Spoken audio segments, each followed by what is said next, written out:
Hey guys, Nikki here, and welcome to another edition of Calling the Card, where I try to predict wrestling's biggest cards weeks in advance. Only this time it's months in advance, because this time we're talking about SummerSlam 2018. Now, this video was kind of impromptu, I was basically waiting for HR to open today at work, and I just started jotting down some notes on my little notepad, and this just kind of happened. So we're just going to go ahead and get started with it right away. This is going to be kind of slapped together, but I think it'll work. The people are going to love it. We're going to start at the very top of the card with the Universal title match. Brock Lesnar will be taking on Seth Rollins.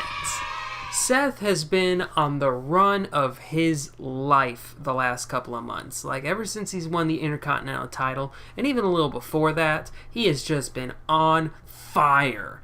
Burn it down. He's had the best match of the last 3 pay-per-views, arguably, and, if this keeps up, I don't see why it should stop. I think he needs to be properly rewarded with a title match at SummerSlam, which he should win. Oh, dip, we're going there. So here's how we get there. Seth keeps up this whole Intercontinental Open Challenge thing, because that's been working great lately. And he has matches for the title at almost every single Raw, as well as at Money in the Bank and Extreme Rules. And he retains the title all the way through there. A couple weeks after Extreme Rules, he has another Open Challenge, and he's taking on Drew McIntyre. That sounds like a match I'd like to see. So they're having the match. Dolph tries to interfere on Drew's behalf. Doesn't work. But then Brock comes down. See, this whole time, Seth has been bigging up that he is Raw's top champion. He's the guy that people pay to see. He's the man. And Brock takes a little bit of an exception to that. So he and Heyman come down. They distract Seth. Seth is like, "Whoa, Brock, what? What?" And then he turns around and eats the fuck out of a Claymore kick from Drew. 1, 2, 3. Your new Intercontinental Champion, Drew McIntyre. Yay. More on that later. So then Heyman comes up from behind with a microphone and is like, "So, who's Raw's top champion now?" Oh, smarmy. And then they walk right out. And yeah, from there, just promos and Seth trying to beat up Brock all the way to SummerSlam, and then it takes 3 curb stomps in a row, but I think Seth has what it takes to beat Brock, because we've seen that in order to have a real shot against Brock, power isn't going to do it for you. We've seen Brock take on power guys basically through this entire title reign. He fought Samoa Joe, Braun Strowman, Kane, even Roman, and none of them had that much success. AJ Styles, though, he had arguably the best match against Brock, and he actually seemed like he could win. So I would say Seth will be able to match Styles' pace, and I think that the way that they've been booking Seth lately, it would be realistic for me for Rollins to knock off Lesnar. Cool. Next up for the WWE title, we got a triple threat match. The champion, Shinsuke Nakamura, versus AJ Styles versus Samoa Joe. So, 2 out of these 3 guys combined to make TNA's greatest match. Let's go ahead and take Christopher Daniels, replace him with Shinsuke Nakamura. I think that would be very nice. So yes, Shinsuke wins the title at Money in the Bank. They finally get over this whole dick kick saga and just finally put the fucking title on Nakamura, please. They have another match at Extreme Rules with some type of big stipulation. Falls count anywhere. Something big. And then at SummerSlam, Samoa Joe is added to the mix. He beats people all the way up until SummerSlam. And then we have this match. Naka, Joe, Styles. That could be a 5-star match. That could be really, really, really good. I will say Nakamura retains the title because by this point he'll have only held the title for 2 months, and I think that he should hold it a little longer than that, just to kind of legitimize him just a little bit more. But yeah, that makes a lot of sense to me. Maybe from there, you can transition into a feud between Nakamura and Samoa Joe. That might be neat. Now for the IC title match. We already mentioned this before. Drew McIntyre is your new champion, and the challenger, Dolph Ziggler. So they've been telling a really good story with this whole McIntyre-Ziggler thing. Like, McIntyre does basically all of the work. He's beast moding everyone, looking really good in the process, and Ziggler's capitalizing on it and strutting around like he's got the biggest dick in the world. So we keep that going up until the aforementioned title match for the IC title, Rollins-McIntyre. McIntyre wins. Next week on Raw, Ziggler is hyping up McIntyre, doing all the props, and then he says, "Give me the title. I'm the reason you're a star. I brought you here. You owe everything to me. So give me the damn Intercontinental Championship." And when Drew tells him no, Ziggler attacks and beats him down with a chair. Just beats the heck out of him and stands tall.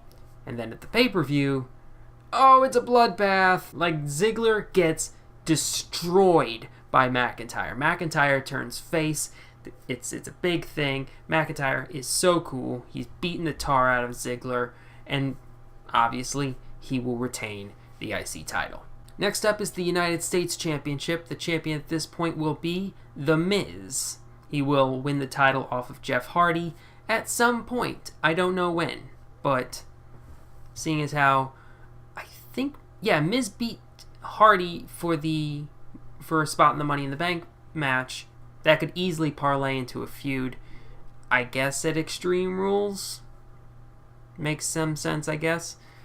But yes, Miz wins the title, and he goes on to face Daniel Bryan. This is the perfect place, and even though it's not the Intercontinental Championship, it still works, because first off, 2 years ago, at this very pay-per-view, The Miz fought Apollo Crews. And on the Talking Smack on the SmackDown afterwards, that is what set off the whole Miz versus Daniel Bryan thing. That's where the epic promo came from, where Miz destroyed Bryan. And also, you go back even further, their first ever feud centered around the United States title. Like, the history there in this feud is perfect, and this would be the best place to at least kick the feud off. So, Miz, Bryan, they have the match. I would have Miz win here just to build the chase. Like, have Bryan feud with Miz for the next couple of months, and then have him finally win the title. Maybe at Survivor Series. That seems like a good idea to me. Next up, we've got the 2 tag title matches, and unfortunately, both of these title matches are going on the pre-show. It's a big card. We have to have something go there. We can't have just non-title matches there, so sorry guys, somebody has to go there. And I'm really trying hard to not have it be the Cruiserweights. So for the Raw Tag Team titles, I would have AOP hold the titles heading into SummerSlam. I think that they win the tag titles off of Hardy and Wyatt at Extreme Rules. Have them just go on a rampage for the first couple of months, and then give them that title match and have them win. Have them be the monster tag team heels of Raw. Like, it's what they were destined to be. And this match right here will be the contractual rematch. Hardy and Wyatt put up a good fight, but it's not enough. AOP win, and this starts to tease the split between Hardy and Wyatt. I don't know where that goes from there, but we'll see. The other tag title match for the SmackDown tag titles, the Bludgeon Brothers are still the champions at this point, and they will be taking on Sanity. Oh, that will be a fun feud. Like, I feel kind of bad putting this on the pre-show, but this will be just the first match of a long feud between these guys. I'd have the Bludgeon Brothers win here, but have Sanity look better than any of the opponents that have ever taken on the Bludgeon Brothers. Because by this point, they'll have run through the Usos, the New Day, maybe the Bar. Like, and of those guys, the biggest man out of any of them is Sheamus. Like, there's not a lot of big guys on SmackDown, but there is one big guy, Killian Dane. Ooh, that should be good. So yes, Sanity doesn't quite get the win here, but they do pick up the win. at a later date. Next up is for the Raw Women's Championship, and the champion at this point is Charlotte. What?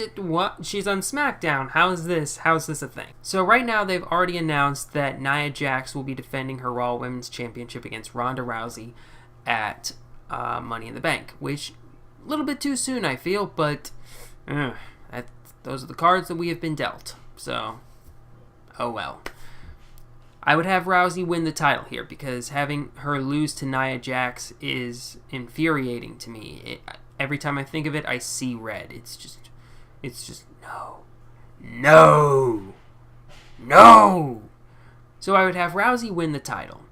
And lately, she's been all buddy-buddy with Charlotte. Like, when Rousey accepted the challenge, Charlotte was behind her, goading her on, like, do it. And I think that's leading somewhere. So I think Rousey wins the Raw Women's Championship, and Charlotte wins the Women's Money in the Bank. Just give her another accolade to add to her collection. They have the rematch at Extreme Rules, Jax versus Rousey. Rousey wins, but then afterwards, Charlotte cashes in her Money in the Bank. Because there's no rule saying that she has to stay on SmackDown. In fact, if you want, you could actually tease that Charlotte, hey, Carmella, I'm going to cash in on you. Keep your eye out. I'm going to take the title off of you. And then swerve everybody by having her go for Rousey. So she wins the title at Extreme Rules.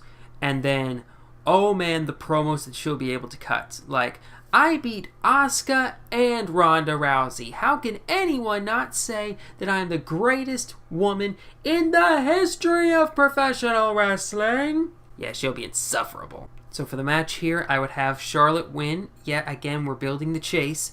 And Rousey is going to be coming back for the next match, angrier than ever. And you can just tell that's going to be a very, very brutal match. But for right now, Charlotte escapes Brooklyn with some of that old Flair trickery. Meanwhile, on the SmackDown side, we have Carmella, who's still champion. Like, she's been booked weirdly strong for some reason. I don't quite get that, but okay, whatever you're cool with.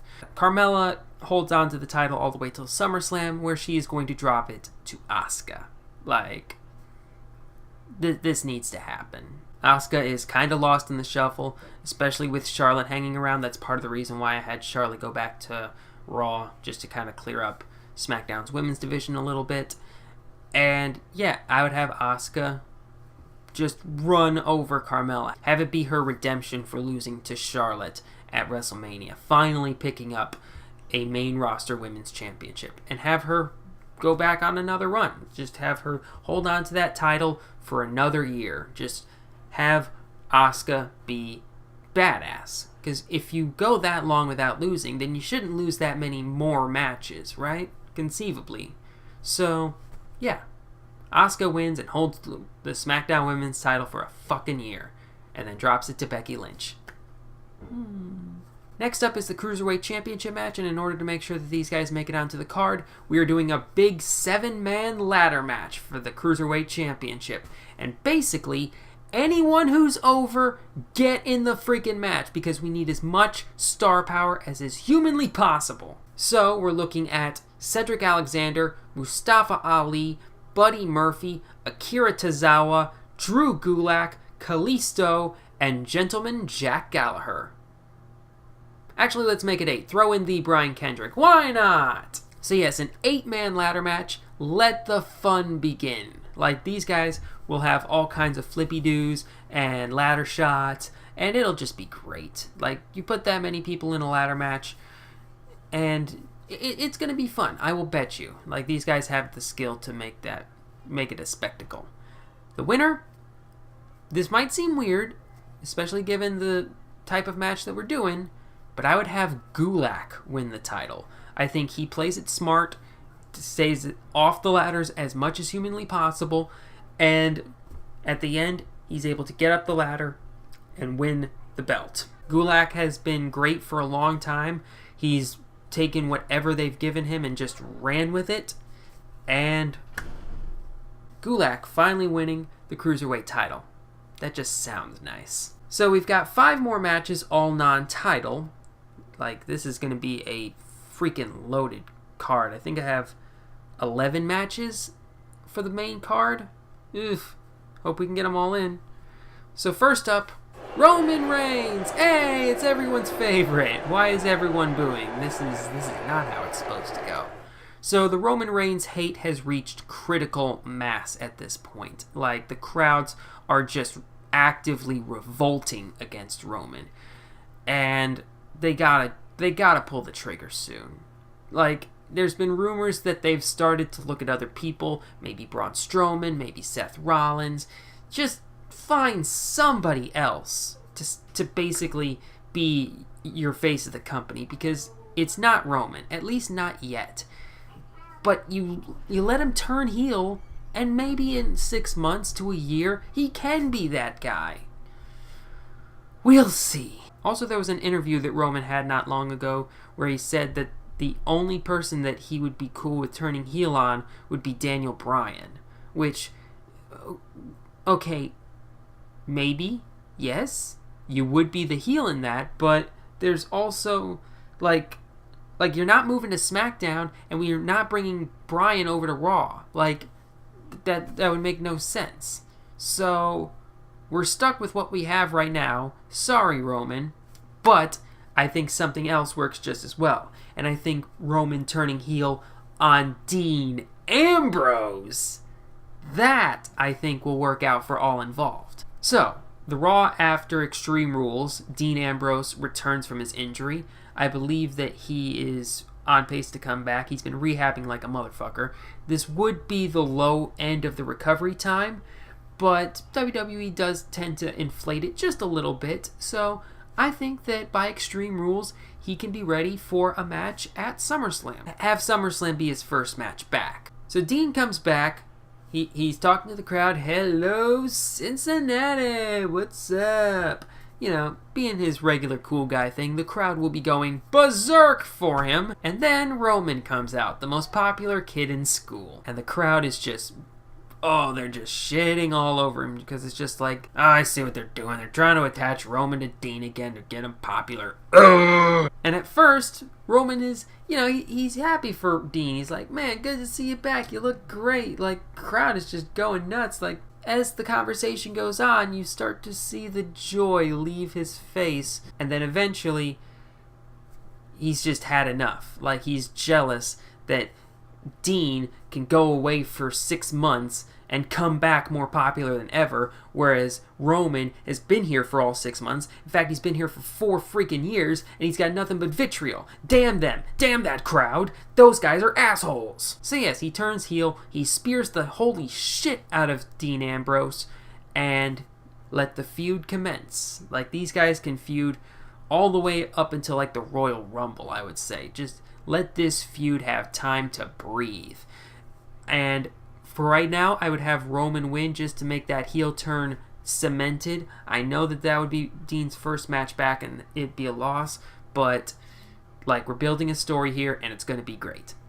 Alright, next up, you gotta have something for Braun Strowman to do, so I would have him fight Bobby Lashley. Like, Lashley is in serious danger of floundering already. Like, he's already getting non-reactions, and this was something I was worried about with face Lashley, because he's just kind of boring, and this whole thing with his sisters, like, nobody gives a shit. Nobody gives a single shit about the sisters thing. So, it's time to turn him heel. It's time to make him the badass that we know that he can be. So, I would have him turn heel probably after Money in the Bank, and just have him get into a feud with Strowman. I would have Strowman win the first match of the feud, but for this match at SummerSlam, this would be the second match, I would actually have Lashley win here. And if you want to make it a stipulation match, I think that could be a little bit interesting. Maybe some type of hardcore match, or like, what's a good match for a couple of heavies like that? Maybe Last Man Standing? Something big for these big men. Because after this is over, Seth Rollins is going to need an opponent for the next pay-per-view, because he's probably not going to have his rematch until Survivor Series. So for that next pay-per-view, you could have Rollins versus Lashley. That works for me. So yes, Lashley wins this match here. One more from Raw, Kevin Owens versus Sami Zayn. This is a match that you can always depend on. Now, these two have been close, but there's been slight signs of tension. There's slight ones. And I think that it would be a good idea for Sami to be the one who fully commits to the heel turn. I kind of want to see what a face Kevin Owens looks like. That would be interesting. I would be eager to see that. And Sami can big it up I know how relationships go with you. I know that you eventually turn on him. I wanted to be ahead of the curve. I didn't want to be the one who get powerbombed into the ring. So I made the first move. It would be kind of tricky for Kevin to try and be face here because of all the nefarious shit that he's done. But I think that he can pull it off. Make himself sympathetic. Maybe between now and whenever the split happens, have Kevin be noticeably nicer. Have Sami be the one who's being more of a dick than Kevin is. Just make it seem like Kevin has done a little bit of changing. I just want to see that work. For this match right here, I would have Sami win, and then you can have him enter a feud with McIntyre, or you could have this feud continue. There's no reason why it has to stop right here. But let's just see how that goes. I'm curious to see if it would work. A couple matches from SmackDown. First up, Jeff Hardy versus Andrade Cien Almas. Pre-show. Damn it! There's a lot of matches. We're not going to have room for all of them. I'm sorry, guys. I'm sorry. So yes, this is probably going to be the biggest WWE match of Almas' career to date. Hardy is somebody who can usher Almas into, at the very least, the upper mid-card. With Selena Vega, those two are money together. Almas wins. Everything's fine. There's not a whole lot to it. Again, it's on the pre-show. Almas wins. Yeah. That works for me. And finally, one last match. Kofi Kingston versus Randy Orton. If you want to turn Randy heel for this, that's fine. But, Randy's had kind of a history of face versus face matches. So, whatever. And also, I'd have Kofi win Money in the Bank. And this would be the start of the New Day singles push. Have the New Day get into more singles feuds. Maybe you have Xavier and Big E continue to focus on the tag titles, but also they come to the ring to help Kofi get towards the world title, especially now that he'd have Money in the Bank. So for this match, who wins? It's really up to your own discretion. I would say Orton wins just because Money in the Bank winners don't have a great win-loss record, but that's just me. It's really, it could be up in the air. So, that's all. That's a 14-match card. That's a lot of matches, but I think SummerSlam last year had that many matches. They made it all fit. They had to have one squash match with Orton versus Rusev, but hopefully they make it work a little better this year. So, that's all for me. See y'all later.